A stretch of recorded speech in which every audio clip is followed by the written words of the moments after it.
নমস্কার বন্ধুরা, welcome to unicorn. ভাই, এই লেভেলের রেফারিং হলে আইএসএল বন্ধ করে দেওয়া উচিত।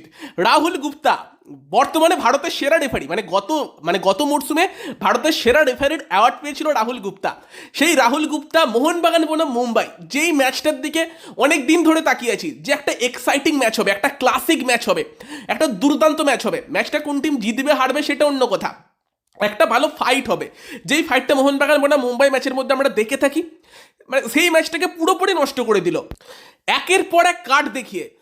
গোটা ম্যাচে কটা রেড কার্ড হলো, পুরো লাস্ট অব্দি 5টা রেড কার্ড আমি দেখেছি। 6টা হয়েছে কিনা আমি জানি না, হেক্টর ইউজ থেকে লাস্টে রেড কার্ড দেখানো হয়েছে কিনা আমি এখনো কনফার্ম না। দেখছি, যদি ভিডিওর পরবর্তী অংশে যদি কনফার্মেশন পাই জানিয়ে দেবো। বাট গোটা ম্যাচ চলাকালীন ফার্স্টটা রেড কার্ড দেখলো আকাশ মিশ্র, দেন মোহনবাগানের 2 প্লেয়ার আশিস রায়, লিস্টন কোলাসো, দেন আবার মুম্বাইয়ের গ্রেগ স্টুয়ার্ট। লাস্টে ম্যাচের শেষে মারামারি হলো, সেখানে গিয়ে বিক্রম প্রতাপ সিং সে রেড কার্ড দেখেছে। ও ভাই, আমি এইমাত্র রিপ্লেটা দেখলাম, গোটা ম্যাচে 7টা রেড কার্ড হয়েছে। লাস্টে যে ফাইটটা হচ্ছিল সেখানে বিক্রম প্রতাপ সিংকে ইয়েলো কার্ড দিয়ে ডবল ইয়েলো করে রেড কার্ড দেখানো হয়েছে। এবং যে ফাইটটা শুরু হয়েছিল হেক্টর ইউস্তে এবং রাহুল ভেকের মধ্যে, সেই ফাইটিংয়ের জন্য রাহুল ভেকে, হেক্টর ইউস্তে দুজনকেই রেড কার্ড দেখানো হয়েছে। গোটা ম্যাচে 7টা রেড কার্ড হয়েছে। এবং এটা অ্যাকচুয়ালি রেফারির ম্যাচ কন্ট্রোল না করতে পারেনি বলতে পারো ঘটনা। 7টা রেড কার্ড পরবর্তীকালে মুম্বাই খেলবে কেরালার সঙ্গে গুরুত্বপূর্ণ ম্যাচ, তারা সেখানে স্ট্রাগল করবে। মোহনবাগান খেলবে গোয়ার সঙ্গে, তারা সেখানে স্ট্রাগল করবে। রেফারি ইচ্ছা হয়েছে রেড কার্ড দিয়ে গেছে। এইভাবে কি ম্যাচ পরিচালনা হয়? সব থেকে হাস্যকর রেড কার্ড লেগেছে লাস্টে গ্রেগ স্টুয়ার্টকে যে রেড কার্ডটা দিল। সেখানে প্লে অ্যাক্টিংয়ের জন্য গ্রেগ স্টুয়ার্টকে সেকেন্ড ইয়েলো দিল। ফার্স্টে গ্রেগ স্টুয়ার্ট একটা রেফারির দিকে বল মেরেছিল, হলুদ কার্ড দিয়েছিল। এবং ভাই ওটা, হ্যাঁ, গ্রেগ স্টুয়ার্ট প্লে অ্যাক্টিং করেছিল, পেনাল্টি পাবার চেষ্টা করছিল, তবে ওখানে থাপার পাক গ্রেগ স্টুয়ার্টের সঙ্গে টাচ হয়েছিল, বক্সের মধ্যে টাচ হয়েছে ফাউল টাইপের। তো যে প্লেয়ার সে তো চেষ্টা করবি পেনাল্টি পাবার, ওটা প্রপার একদম প্লে অ্যাক্টিং, যে কিছু টাচ হয়নি এমনি পড়ে গিয়ে প্লে অ্যাক্টিং করছে সেরকম ছিল না। সেই কারণে তাকে লাল কার্ড দিল। হাসছি আমি লাস্টে রেফারিং দেখে। দেন যদি প্রথম দিকে বলো, আকাশ মিশ্র রেড কার্ডটাও হার্স ছিল। অবশ্যই মানভীরের উপর একটা বাজে ট্যাকেল করেছিল, বাট ইন্টেনশন ছিল না। তবে হ্যাঁ, ট্যাকেলটা দেখতে খারাপ লেগেছিল, মানভীরের জন্য বাজে ইনজুরি হতে পারতো, সেই হিসেবে তাও রেড কার্ড মানা যায়। যদিও হলুদ কার্ড দিলেও বিশেষ কিছু বলার থাকতো না ওটা। দেন বাকি রেড কার্ডগুলোর কথা বললে, সেখানে কিন্তু আশিস রায়কে কিভাবে রেড কার্ড দিল ওই চ্যালেঞ্জটার জন্য, ওটাও হয়তো ইয়েলো কার্ড দেওয়া যেতে পারতো, বাট ওটা স্লাইডিং ট্যাকেল ছিল এবং পেছন থেকেও যে ট্যাকেল সেরকমটা না। তো আশিস রায়কেও একটা হাস্যকর রেড কার্ড রেফারি দেয়, ওটা কিভাবে ডাইরেক্ট রেড হয় আমি জানি না। দেন লিস্টন কোলোসো রেড কার্ড দেখে, যেটা দেখো লিস্টনের ওটা করার দরকার ছিল না, কারণ অ্যাকচুয়ালি সুভাশিস বোস ভালপুইয়াকে যে চ্যালেঞ্জটা করেছিল ওটার জন্য রেফারি ইয়েলো কার্ড দিয়েছিল, আর ওটা ইয়েলো কার্ড ডিজার্ভ করে, ওটা ইয়েলো কার্ড দেখানোর মতোই চ্যালেঞ্জ ছিল। ইভেন যদি আশিস রায়কে রেড কার্ড না দিয়ে ওটাকে রেড কার্ড দিত, আমি বরং ভাবতাম হ্যাঁ ওটা স্টার্টস আপ চ্যালেঞ্জ ছিল, ওটা রেড কার্ড হয়। কিন্তু লিস্টন কোলাসো কোনো কারণ ছাড়াই দেখলাম রেফারির ওপর তেরে গেল। রেফারি হলুদ কার্ড দেখানোর পর সরে আসা উচিত ছিল, বাট সেখানেই হয়তো খুব বেশি কিছু করেনি, রেফারিকে ধরে ঠেলে ফেলে দিয়েছে, সেরকম কিছু করেনি। তবে রেফারির তার কেটে গেছিল, রেড কার্ড দেখাচ্ছিল। 4 নম্বর রেড কার্ডটা তো কোনোভাবেই রেড কার্ড হয় না। গ্রেগ স্টুয়ার্ট মুম্বাইয়ের প্লেয়ার হলেও আমি বলবো ওটা কীভাবে রেড কার্ড দিল ওটা। যাই হোক, গ্রেগ স্টুয়ার্ট উঠতে উঠতে আবার অনিরুদ্ধ থাপাকে বলছিল যে পয়সা দিয়েছো নাকি রেফারিকে। উল্টো দিকে অনিরুদ্ধ থাপাও সেম কথা বলতে পারতো, যেরকম খেলা হয়েছে।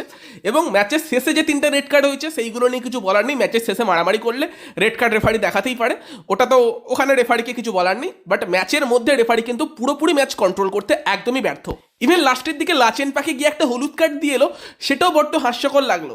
তো জানে না রেফারির মাথায় কি চলছিল, বাট রেফারিং বাদ দিয়ে অ্যাকচুয়ালি রেফারিংই ম্যাচটা কন্ট্রোল করেছে। ম্যাচটার পুরো মজাটা রেফারি নষ্ট করে দিয়েছে। তো রেফারিং বাদ দিয়ে আর কি বলবো। বাট তাও ম্যাচের ব্যাপারে কথা বললে, শুরুর দিকে কিন্তু মোহনবাগানের কাছে সুযোগ ছিল।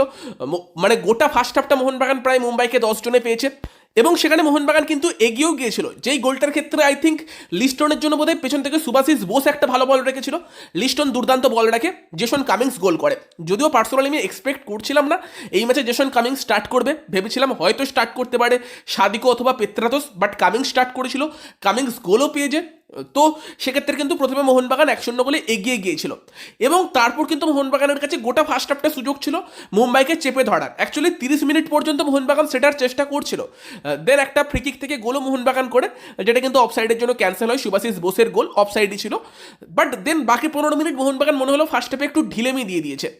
এবং সেখানেই ফার্স্ট হাফের লাস্টের দিকে গিয়ে মুম্বাই কিন্তু সমতায় ফেরে গ্রেগ স্টুয়ার্টের গোলে, যেই গোলটার ক্ষেত্রে কিন্তু হেক্টর ইউসদের কিছুটা ভুল ছিল এবং বিপিন সিংয়ের জন্য দুর্দান্ত বল এসেছিল। বিপিন সিং বলটা দুর্দান্তভাবে রেখেও দেয় গ্রেগ স্টুয়ার্টের জন্য। সুভাশিস বোসে পেছন থেকে এসে কিন্তু গ্রেগ স্টুয়ার্ট হেড দিয়ে বলটাকে জালে জড়িয়ে যায়। সেক্ষেত্রে অবশ্যই ডিফেন্ডারদের মধ্যে সুভাশিস বা হেক্টরকে দোষ দেওয়া যেতে পারে, বাট উল্টো দিকে বিপিন বা গ্রেগ স্টুয়ার্ট তাদেরও প্রশংসা করতে হবে যেভাবে গোলটা তারা করেছে।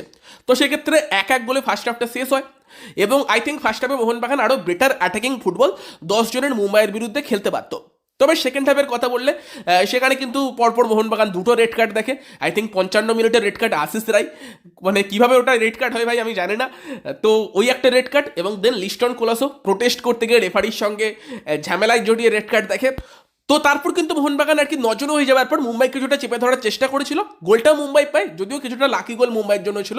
ভাগ্য খারাপ যে মোহনবাগান ওরকম একটা গোল খেয়ে ম্যাচটা লাস্ট অব্দি হারলো, যেখানে কিন্তু বিপিন সিংয়ের একটা শট যেটা কিন্তু অনিরুদ্ধ থাপার পায়ে লেগে ডিফ্লেক্ট হয়ে গিয়ে কিন্তু মোহনবাগানের জালে জড়িয়ে যায়। গোলকিপারের বিশেষ কিছু করার ছিল না হয়তো সেই জায়গাটায়, এবং 2-1 মুম্বাই কিন্তু লাস্ট অব্দি ম্যাচটা যেতে। মোহনবাগান লাস্টের দিকে ট্রাই করছিল, যেখানে কিয়ান নাসিরি কিন্তু একটা বেশ দুর্দান্ত শট মেরেছিল, যেটা লাচেনপা ভালো শেপ করে। লাস্টের দিকে এসে অনিরুদ্ধ থাপাও একটা শট মেরে চেষ্টা করেছিল, সাদিকো পেত্রাতোসেরা চেষ্টা করছিল, বাট 9 জনের জন্য অনেকটাই টাফ ছিল ম্যাচটা ওখান থেকে বার করা। এবং সেক্ষেত্রে মোহনবাগান মরসুমের প্রথম হারের সম্মুখীন তারা হলো, এবং যেখানে ফার্স্টে 1-0 করে তারা এগিয়ে গিয়েছিল, মুম্বাই 10 জনে খেলছিল, মনে হচ্ছিল ম্যাচটা মোহনবাগান হয়তো মানে অপেক্ষাকৃত অনেক সহজভাবে জিততে পারবে। সেই ম্যাচটাই লাস্টে গিয়ে আর কি মোহনবাগানকে হারতে হলো মুম্বাইয়ের কাছে। পিটার ক্র্যাটকি আসার পর মুম্বাই প্রথম জয়টা পেল এবং মোহনবাগানের প্রথম হারা এসেলে, এবং জাস্ট 2 দিন বাদেই মোহনবাগানকে খেলতে হবে গোয়ার এগেনস্টে, এবং এতগুলো প্লেয়ার সাসপেন্ডেড, লিস্টন, আশিস রাই, হেক্টর ইউসতে। তো সেই ম্যাচটা আর কি অবশ্যই মোহনবাগানের জন্য একটা টাফ ম্যাচ হতে চলেছে। বাট লাস্ট অব্দি দিনের শেষে এই ম্যাচে যদি কাউকে নিয়ে সব থেকে বেশি কথা বলতে হয় সেটা কিন্তু রেফারি রাহুল কুমার গুপ্তা, যেভাবে পুরো ম্যাচটা পরিচালনা করতে ব্যর্থ। অবশ্যই মানে সেখানে যদি ভিআর না আসে বা রেফারিংয়ের মান উন্নত না হয়, এইভাবে কিন্তু লিগ চালিয়ে বিশেষ কোনো লাভ নেই। কারণ at the end of the day রেফারিরাই কিন্তু বড় ভূমিকা নিয়ে নিচ্ছে ম্যাচের রেজাল্ট কী হবে সেটা ডিসাইড করার পেছনে। উড়িষ্যা ম্যাচে আমরা দেখেছিলাম আহমেদ জাহু মানে শালকে ওরকম একটা বাজে ট্যাকেল করেছিল, ইনজিওর্ড করে দিয়েছিল, সেখানে রেফারি আর কি কোনো কার্ড না দেখিয়ে সেখানে আর কি খেলা কন্টিনিউ করেছিল এবং উড়িষ্যাকে গোল দিয়েছিল। তার থেকে অনেক মানে কম চ্যালেঞ্জে আজকে রেফারি রেড কার্ড দিয়েছে। মানে এতটা জঘন্য রেফারিং হলে মুশকিল, খেলা মুশকিল। এবং তার সঙ্গে আরেকটা ম্যাচ দেখছিলাম কয়েকদিন আগে, চেন্নাইয়ের সঙ্গে পাঞ্জাবের ম্যাচ, মানে দেখে মনে হলো রেফারি ইচ্ছা করে চেন্নাইকে হারাতে চাইছে।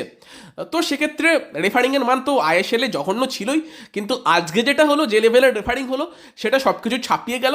এবং সর্বোপরি নিউজ হয়তো এটাই হবে যে একটা ম্যাচে 7টা প্লেয়ার রেড কার্ড দেখলো, মানে বোধহয় আইএসএলের সব থেকে হায়েস্ট বোধহয়, নাকি আইএসএলে কি এত রেড কার্ড কোনো ম্যাচে দেখেছে? তো সেক্ষেত্রে আরও একবার তোমাদের মনে করিয়ে দিই, আশিস রায়, লিস্টন কোলাসো, হেক্টর ইউসতে, রাহুল ভেকে, বিক্রম প্রতাপ সিং, আকাশ মিশ্র এবং তার সঙ্গে গ্রেগ স্টুয়ার্ট, এই প্লেয়ারগুলো রেড কার্ড দেখেছে এই ম্যাচে। তোমাদের মতামত রেফারিং নিয়ে কমেন্টে জানিও, খেলা নিয়েও জানাতে পারো তোর ইচ্ছা হলে। ভিডিওটা ভালো লাগলে ভিডিওটাকে লাইক করে দিও, শেয়ার করে দিও, আমাদের চ্যানেলে প্রথমবার এলে আমাদের চ্যানেলটিকে সাবস্ক্রাইব করে নিও। তো চলো গাইস, এই ভিডিওতে এই পর্যন্তই, বাই বাই।